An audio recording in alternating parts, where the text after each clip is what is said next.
இறைவன் வரணுன்னே கேட்குறார், சுவாமி நான் வந்து குமரக்கோட்டம் வழி தெரியாமல் இருந்தேன், ஒரு இளைஞர் வந்து வழி காமிச்சார், நான் சுவாமியை பார்த்ததில் அவரை மறந்துட்டேன், அது ரொம்ப முக்கியம், நன்றி சொல்ல மறந்துட்டேன்னாரு.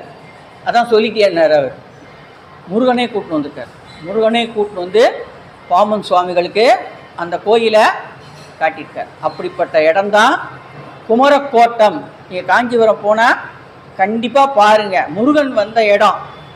அதனால் நமக்கு அந்த இடத்த பற்றி தெரியாமல் இருக்கலாம். அங்கே ஒரு திருப்புகழ் பாடியிருக்கார்.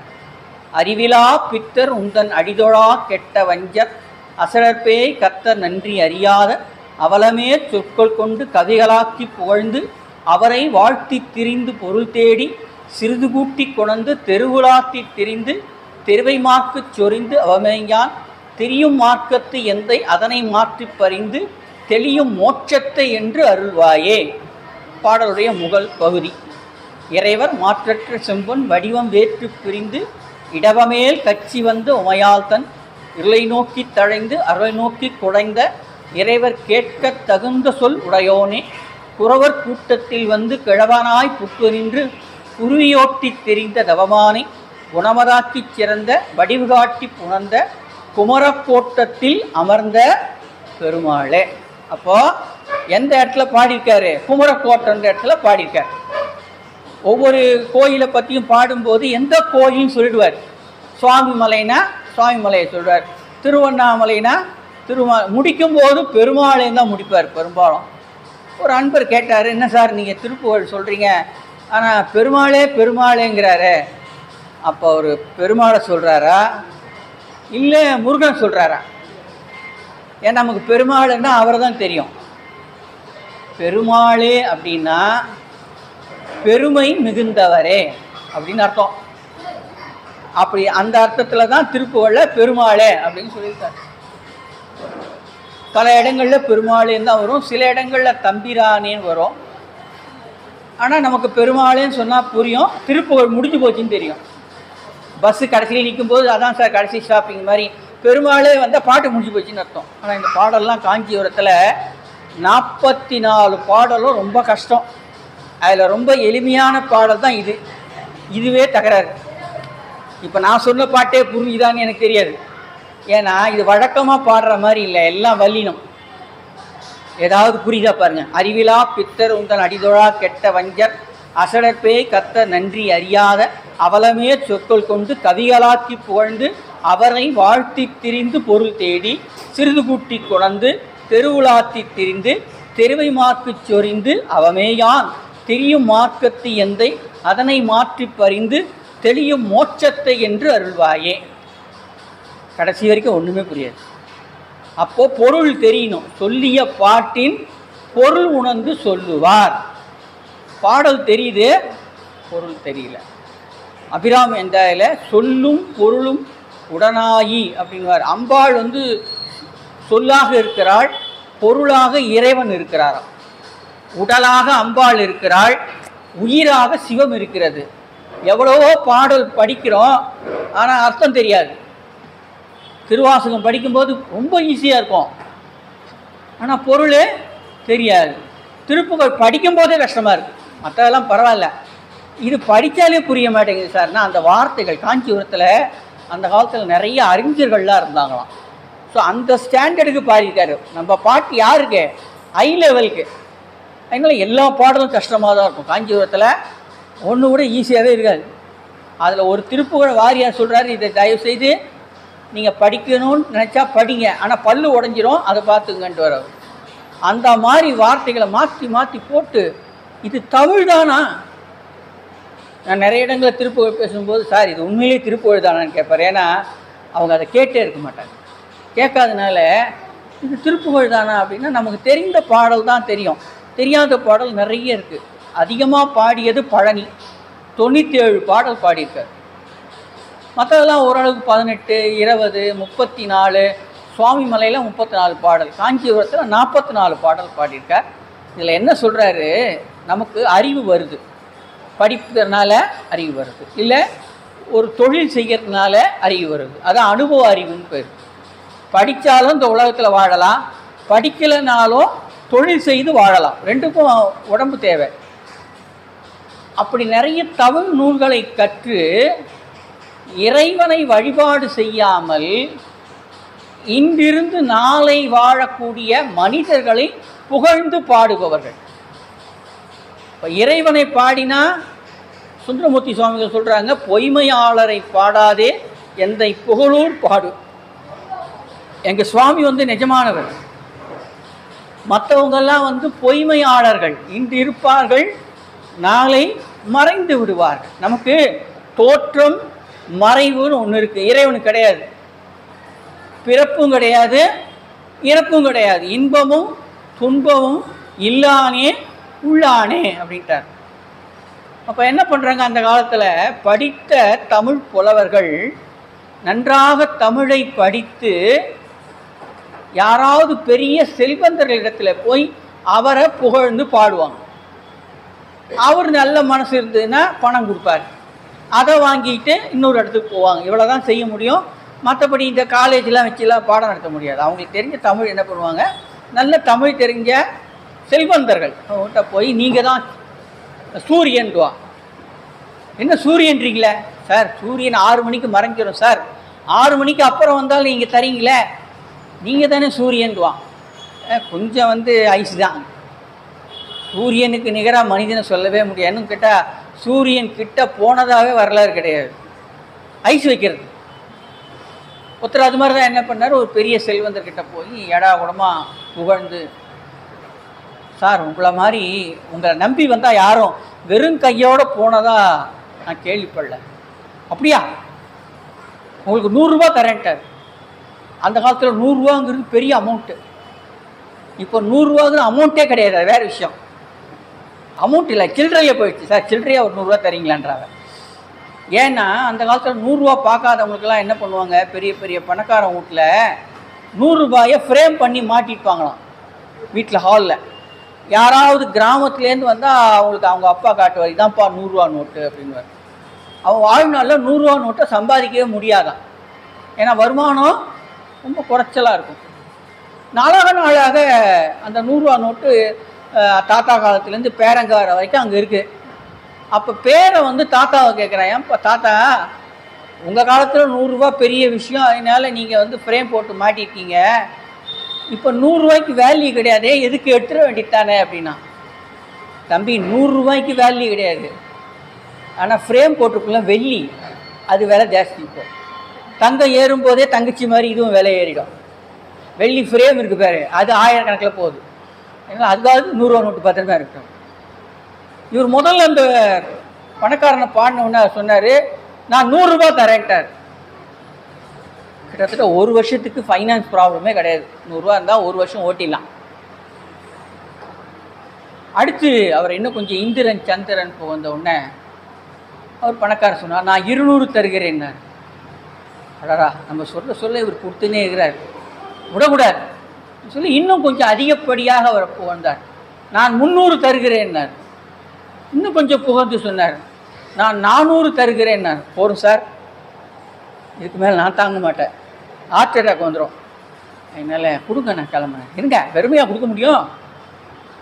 வெத்தலை, பாக்கு, பட்டு வேஷ்டி, பட்டு அங்கவஸ்திரம், அப்புறம் தானே உங்களுக்கு தனலட்சுமி. அதில் போய் அதெல்லாம் வாங்கிட்டு ஒரு கவரில் போட்டு கொடுத்தார். ஐயா நான் இங்கே பிரித்து பார்க்கலாமான்னு கேட்டார். தாராளமாக பாருங்கள், அதனால் என்ன அப்படின்னு எடுத்து பார்த்தா 100 ரூபா இருந்தது. அதில் ஐயா 400 ரூபா தரேன்னு சொன்னீங்களே அப்படின்னாரு. நீங்கள் தப்பாக புரிஞ்சிக்கிட்டீங்க சார். சார் முதல்ல நான் பாடும்போது 100 ரூபா தரேன், நீங்கள் அப்புறம் 200 தரேன்னு சொன்னீங்களே, 100 ரூபா தரேன் அப்படின்னு அர்த்தம். கொஞ்சம் இரியா, 100 ரூபா தரேன்னு அர்த்தம். சார் 300 ரூபா தரேன்னு சொன்னீங்களே, முன்ன சொன்ன 100 ரூபா தரேன்னு அர்த்தம். சார் 400 ரூபா தரேன்னு சொன்னீங்களே, நான் 100 ரூபா தரேன், நீ 400ன்னு புரிஞ்சிக்கினேன். சரி, இவகிட்ட எத்தனை 100 கேட்டாலும் ஆன்சர் ஒன்று தான். இந்த 100ஆவது வந்துதே, 100க்கு அர்த்தம் பாருங்க. 200 தரேன்னாரு, இரு 100 ரூபா தரேன். 300 முன்ன சொன்ன 100, 400 நான் சொன்ன 100. அப்போது நம்ம வாழ்க்கையில் ஒருத்தர் சொல்கிறத அப்படியே புரிஞ்சுக்கிறோன்னு ஒன்றும் கிடையாது. அதே மாதிரி நாம் சொல்கிறதையும் அடுத்தவங்க அப்படியே புரிஞ்சிக்க மாட்டாங்க. பெரும்பாலும் வீட்டில் என்ன சண்டை வரும், நான் சொல்கிறத புரிஞ்சிக்கவே மாட்டியான்னு. அதே தான் நானும் கேட்குறேன். 25 வருஷமாக நான் சொல்கிறது நீங்கள் புரிஞ்சிக்க மாட்டேன்றீங்க, அதே மாதிரி நீங்கள் சொல்கிறது நான் புரிஞ்சிக்கலாம். எங்கள் வீட்டில் யாருமே சார் நான் சொல்கிறத புரிஞ்சிக்கவே மாட்டேன்றாங்க. அதே தான் அவங்க சொல்லிக்கிட்டு இருக்காங்க. நாங்கள் சொல்கிறது எங்கள் அப்பா புரிஞ்சிக்கிறதே கிடையாது. ஏன்னா நாம் நினச்சிக்கிட்டு இருக்கோம் நம்மக்கிட்ட வந்து நல்லா இருக்கிறோம், குறை அங்கே இருக்குதுன்னு. இல்லை, குறை நம்மக்கிட்டே இருக்குது. குறை இல்லாதவங்களே கிடையாது சார்.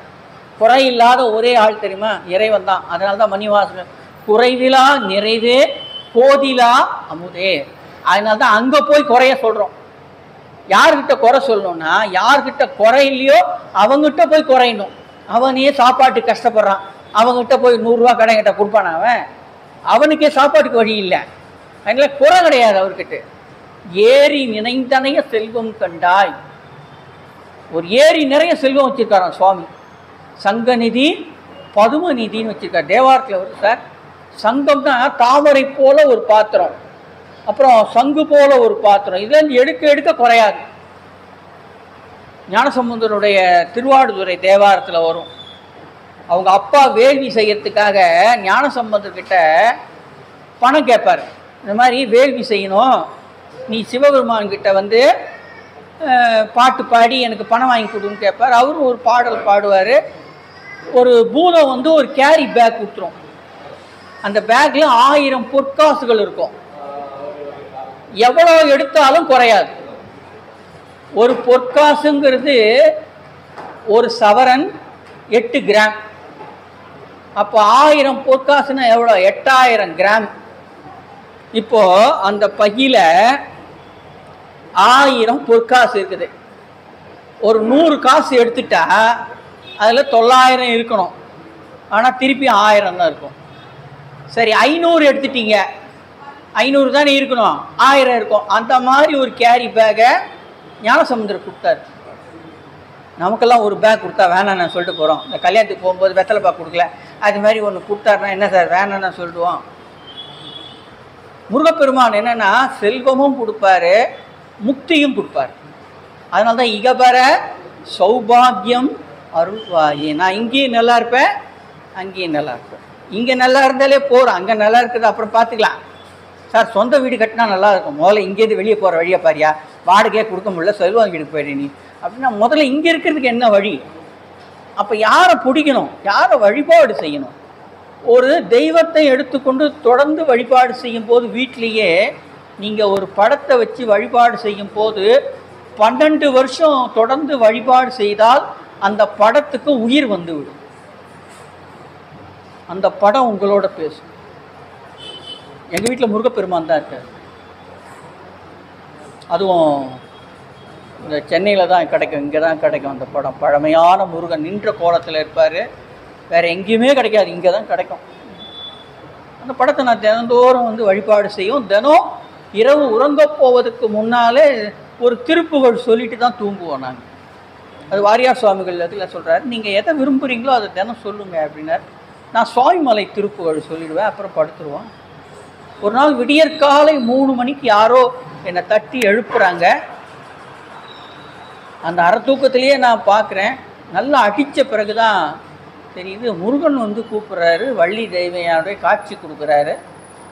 அப்போ வாரியார் சொன்னது ஞாபகம் வருது. உங்கள் வீட்டில் ஒரு படத்தை வைத்து வழிபாடு செய்யும் போது அந்த படம் உயிர் வருகிறது. அது 10 ரூபா வாங்கியிருக்கலாம் நீங்கள், ஆனால் தினம் ஒரு கற்பூர ஆரத்தி காட்டுறீங்க. உங்கள் வீட்டில் இருக்க சாதத்தை தான் நைவேத்தியமாக வைக்கிறீங்க.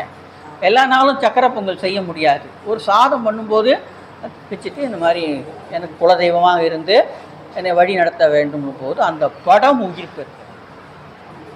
அப்போ வழிபாடை எந்த காலத்துலேயும் நிறுத்த முடியாது. ஆனால் இதில் ரொம்ப முக்கியம் என்னென்னா நம்பிக்கை தான். நீங்கள் எவ்வளோ 1000 செய்கிறீங்கன்றதை விட எவ்வளோ நம்பிக்கையோடு செய்கிறீங்க. இந்த புலவர்கள் இன்றிருந்து நாளை மறையக்கூடியவர்களை பாடுகிறார்கள், ஆனால் இறைவனை பாடலை. அதனால் அறிவிலா பித்தர், பைத்தகாரன்ட்ட அறிவிலா பித்தர் உன் அடிதொழா கெட்ட வஞ்ச. இறைவன் அடியை வணங்காமல் யார் யார் காலிலையோ போய் விடுறாங்க. அறிவிலா பித்தர் உன் அடிதொழா கெட்ட வஞ்ச அசடர் பேய் கத்தர் நன்றி அறியாக. விவரம் தெரியாது. இறைவன் இந்த உடலை கொடுத்தான் என்ற நன்றி மறந்தவர்கள். இந்த உடம்பு கொடுக்கும் போதே இந்த உடம்புக்குள்ளே சிவம் இருக்கிறது என்று உணர்ந்தவர்கள் இந்த பிறவியை நீக்கிக் கொள்கிறார்கள். திருமந்திரத்தில் உடம்பினை முன்னம் இழுக்கென்று இருந்தேன், உடம்பினுள்ளே உருபொருள் கண்டேன், உடம்பினுள்ளே உத்தவன் கோயில் கொண்டான் என்று உடம்பினை யானிருந்து ஓம்புகின்றேனே. இந்த உடம்புக்குள்ளே சிவம் இருக்கிறார். இதை உணர்ந்தவர்கள் இந்த பிறவியை தவறான பாதையிலே செல்ல மாட்டார்கள். இல்லைன்னா தவறான பழக்கங்களில் போய் பிறவியை தன்மை உணராமல் போயிடுவாங்க. பிறவி பெருங்கடல் நீந்துவர் நீந்தாதார் அப்படின்னு திருக்குறள் சொல்கிறாரே, பிறவி பெருங்கடல். அதனால் தமிழை படித்து இறைவனை வணங்காமல் நிலையான வாழ்க்கையை வாழக்கூடிய இறைவனை வணங்கி அவர் மூலமாக பிறவியை மோட்சம்னா மீண்டும் பிறவா நெறின்னு அர்த்தம். முத்தி நெறி அறியாத மூர்க்கரோடு முயல்வேனை பத்தி நெறி அறிவித்து பழவினைகள் பாரும் வண்ணம் திருவாசகத்தில் வந்தால் முக்தினா அங்கே போயிட்டா திருப்பி வரக்கூடாது. வந்து வந்து போனால் அது அர்த்தம் வேறு. அங்கே போயாச்சுன்னா திருப்பி வரக்கூடாது. அந்த காலத்தில் சொல்லுவாங்க காசிக்கு போனால் திருப்பி வரக்கூடாது. உண்மையிலேயே அது ஏதோ காசிக்கு தான் அடுத்த ஸ்டாப் மாதிரி ஆயிடுச்சு. இப்போது காசிக்கு போனால் ரொம்ப முக்கியம், நமக்கு பிடிச்சதை விட்டுட்டு வரணும். இதுக்காக தான் சார் காசிக்கெலாம் போகிறதில்ல. இந்த மாதிரிலாம் கண்டிஷன் போட்டால் எதுக்கு அப்படின்னா, காசிக்கு போகிறது எதுக்குன்னா ஏதாவது ஒரு பற்றை நீக்க வேண்டும். எனக்கு உருளைக்கிழங்கு ரொம்ப பிடிக்கணும், விட்டுருணும். காசியை விட்டுறேன்ட்டான். இதை விட காசியை விட்டுறது ஈஸி. ஏன்னா நம்ம எல்லா பொருளும் நமக்கு பிடிக்கும், எதுவுமே பிடிக்காதுன்னு கிடையாது. அப்போ அங்கே போனால் என்னென்னா அதுக்குரிய, அதனால் உண்மையிலேயே காசிங்கிற இங்கே தான் இருக்குது. இந்த இடங்க தான் காசி. நம்ம உடம்புல தான் எல்லா கோயிலும் இருக்குது. போன வாட்டி கூட சொன்னேன், ஒரு அன்பர் கேட்டார், என்ன சார் நீங்கள் பாட்டு கோயிலாக சொல்லிட்டு போட்டிங்களா சார்? ஆமாம் சார், உடம்புக்குள்ளே தான் சார் கோயில் இருக்குது. அதை பக்குவம் வந்த பிறகு இறைவன் காட்டுவார்.